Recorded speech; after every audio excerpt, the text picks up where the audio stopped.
人類關注組。之前人類關注組講過幾位神童嘅故事，包括80年代數學神童羅文輝同埋大陸第一神童凌博嘅故事。大家有興趣可以喺片尾 click 過去睇翻呢兩位人類嘅故事。而今日介紹嘅呢位喺香港土生土長嘅人類，佢細個時都有神童嘅美譽，如今佢已經77歲。究竟佢童年經歷係點？長大之後發展如何？近況又係點呢？今日人類故事嘅主角叫做黎青龍，出生於1948年10月，爸爸係公務員，曾經任職行政主任，媽媽係家庭主婦。黎青龍對上有3個家姐，分別係黎青萍、黎青霜同埋黎青眉。有趣嘅係，青萍、青霜、青眉都係古代嘅劍名，而今日主角黎青龍個名係出自青龍偃月刀，呢把刀喺小說《三國演義》入面係關公所使用嘅兵器。佢哋一家6口住喺長沙灣道1號嘅2樓。50年代娛樂唔似得而家咁多，黎青龍最中意就係去遊樂場玩瀡滑梯，又不時跟媽媽去而家佐敦日東酒店位置嘅前身普慶戲院嗰度睇大戲。不過其實佢唔係特別中意睇大戲，只係中意跟住媽媽。除咗玩，當然都要返學讀書。聽緊嘅聽眾，唔知你哋記唔記得自己細個係幾多歲讀小一嘅呢？相信好多人升小學嘅時候都係6歲左右，但係黎青龍佢2歲半就直接讀幼稚園高班，到3歲就入讀小學，比一般人足足早咗3年，所以有人叫佢做神童。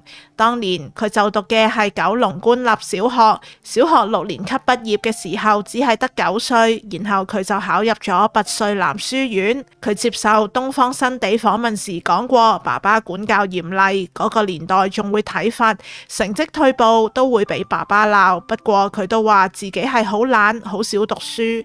中學時甚至曾經瞞住父母走堂，結果搞到中史科唔合格。從此佢唔敢再逃學，做個乖學生。而自14歲開始，佢就幫小學生補習賺零用錢。即使係咁，佢成績仍然好好。到高中時，佢選讀理科，雖然佢自細中意英文文學，不過由於佢3位家姐都係文科生，父母就建議黎青龍讀理科。到咗16歲嘅時候，佢中學畢業，獲得校長推薦入讀香港頂尖嘅香港大學醫學院。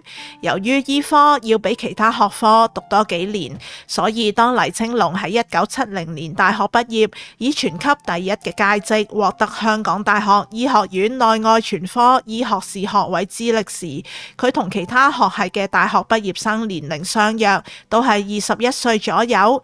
除咗全級第1，佢亦特別喺解剖學、病理學同埋婦科獲得第1名。畢業後，佢正式執業成為醫生，創下當時最年輕嘅執業醫生紀錄。而1年之後，即係1971年，佢開始喺香港大學內科學系工作。嗰個年代，香港肝炎肆虐，乙型肝炎病毒喺1968年先被證實，佢嘅傳染途徑係經血液、性接觸同埋母嬰傳播。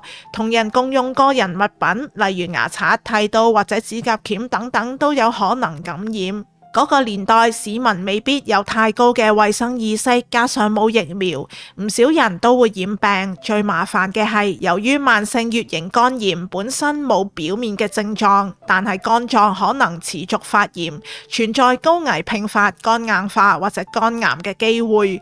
慢性乙型肝炎係冇藥物可以根治，醫學界努力尋求辦法，而黎青龍喺大學度受到教授薰陶，開始進行肝病嘅研究。1974年至到1977年，黎青龍獲派前往蘇格蘭受訓。佢喺新英倫醫學刊物發表咗6篇研究，其中4篇都係排名第1。返香港之後，佢除咗繼續行醫，同埋喺香港大學任教，佢喺1987年起特別專注研究乙型肝炎嘅治療方法。1998年，佢發現可以抑制乙型肝炎病毒複製嘅新藥，可以大幅降低病毒量，減緩肝纖維化同埋減少肝臟受損嘅情況。另外，佢亦都預計透過疫苗可以令到帶菌者會越嚟越少。憑藉多年嘅經驗同埋研究成果，黎青龍成為全球排名首3位嘅肝病權威。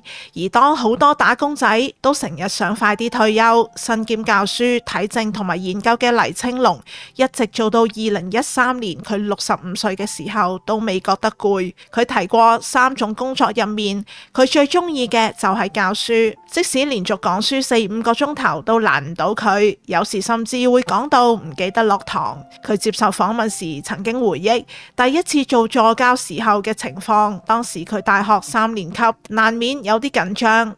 但係一個原本坐喺後排嘅學生，到第2堂已經主動移到去前排，自此令佢對教學充滿信心。佢話就算教咗幾十年，都仲係好有新鮮感，而同年輕一代互動，佢都好有得着，令到佢保持童心同埋活力。佢中意同學生開玩笑，令到課堂更加輕鬆有趣，亦都相信幽默同埋真誠可以令到知識更加入腦。佢為咗令到課堂有趣，去搞盡腦汁，甚至喺啲 QR code 嗰度加埋自己個樣落去，搞到得得意意咁。咁多年嚟，佢嘅優秀門生遍佈醫學界，正係對佢最大嘅肯定。到佢65歲達到退休年齡之後，佢3度申請現任全職講座教授都成功獲批，但係到咗2019年5月，佢第4度向校方申請續約。港大按照教職員年滿70歲就要轉兼職嘅規定，只係續聘佢為兼職講座教授。到咗2021年，73歲嘅佢更加不獲續約。事件引起醫學界同埋公眾嘅不滿。明明黎青龍體魄同埋精神都好好，仍然可以教學，唔俾佢教實在太可惜啦。最後港大醫學院聘任佢做榮休教授，黎青龍對呢個安排好高興，因為可以幾乎同過往一樣咁繼續返工、繼續工作。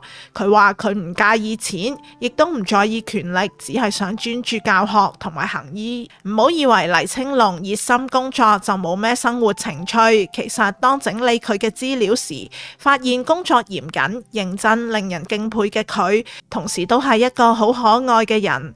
佢熱愛打扮，熱愛藝術，經常選擇大膽鮮豔顏色嘅衫。佢覺得醫生唔一定要着白袍，佢嘅衣櫃入面紅、橙、黃、綠、藍、紫、白色嘅衫都有，仲有唔同顏色嘅煲呔，不過就冇黑色，因為佢由細到大都唔中意黑色。佢話黑色邊度係顏色嚟㗎，好似送殯咁。之前疫情期間，佢連戴口罩都襯晒色。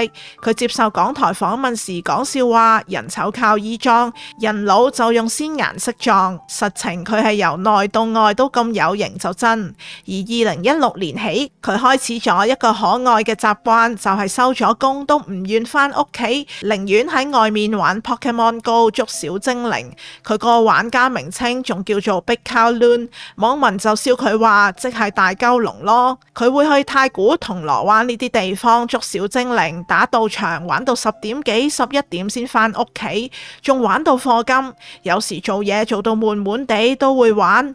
佢中意寵物小精靈，中意到唔止打機，仲擁有好多周邊商品，有部分係學生送，包括寵物小精靈口罩、煲呔、掛飾，就連返工嘅職員證都用寵物小精靈卡套套住。另外，佢更加出錢資助香港年輕電競選手參賽。2024年奪得 Pokemon Go 世界冠軍嘅16歲香港少年鄭業佳，就係得到黎青龍嘅贊助去到日本參賽。佢贊助時有鼓勵對方，佢話可能贏，可能唔贏，但係唔贏都冇所謂，冇人期望你一比賽就贏㗎。77歲嘅黎青龍教授唔止熱愛工作，又可愛又貪玩，仲好幽默。喺揾資料嘅時候，見到佢接受訪問時都好盞鬼。例如佢身為肝臟專科權威，但係就勁中意飲紅酒。俾主持人問起，佢就細細聲話：係啊，我知啊，唔好話俾人聽啊。不過講返佢年年驗身體狀況好好㗎。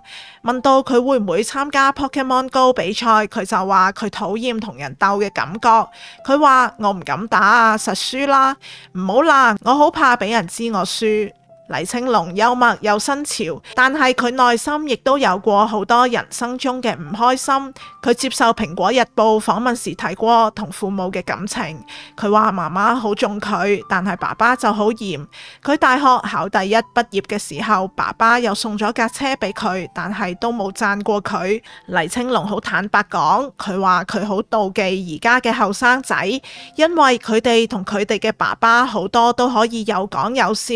黎青龍話佢同爸爸成世都冇講過超過30句普通嘅家常閒話，除咗被爸爸鬧嗰啲說話，佢真係唔記得爸爸對佢講過啲乜。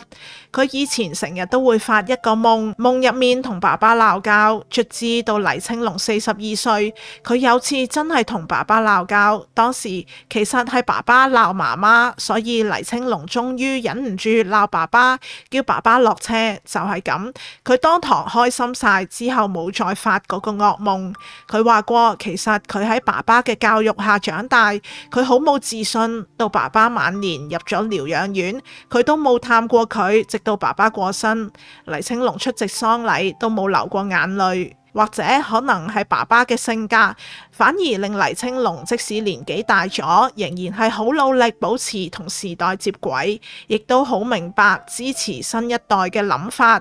聽黎青龍嘅故事，個人感受係覺得做人真係要活得可愛一啲，無論咩年紀都好，唔好俾年紀限制自己，亦都唔好為自己設下框框，做個自在、開心、好玩同埋有幽默感嘅人，努力盡心做自己中意做嘅嘢，同埋唔好停止接觸新事物，多啲了解、體諒年輕人嘅諗法，唔好淨係用自己年代嘅眼光去睇事情。聽完今日嘅人類故事，唔知你有咩感受呢？得到咩啟發呢？記得留言分享。另外記得 like、subscribe 撳埋個啷啷，仲有要分享俾中意聽人類故事嘅朋友知道，尤其係已經中年或以上為人父母嘅朋友。今集對大家嚟講，個人認為係幾有啟發性嘅。今集就嚟到呢度，我哋下集再見。